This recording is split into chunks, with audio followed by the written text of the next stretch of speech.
اے یعقوب کی اولاد، میرے وہ احسان یاد کرو جو میں نے تم پر کیے تھے، اور اس اقرار کو پورا کرو جو تم نے مجھ سے کیا تھا۔ میں اس اقرار کو پورا کروں گا جو میں نے تم سے کیا تھا، اور مجھی سے ڈرتے رہو۔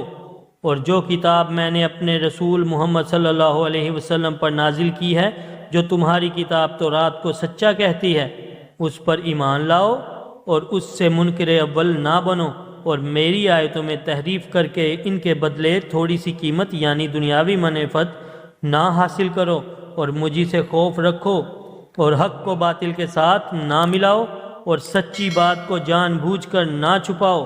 اور نماز پڑھا کرو اور زکوٰۃ دیا کرو، اور خدا کے آگے جھکنے والوں کے ساتھ جھکا کرو۔ یہ کیا عقل کی بات ہے کہ تم لوگوں کو نیکی کرنے کو کہتے ہو اور اپنے تئیں فراموش کیے دیتے ہو، حالانکہ تم کتاب خدا بھی پڑھتے ہو؟ کیا تم سمجھتے نہیں؟ اور رنج و تکلیف میں صبر اور نماز سے مدد لیا کرو، اور بے شک نماز گراں ہے، مگر ان لوگوں پر گراں نہیں جو عجز کرنے والے ہیں،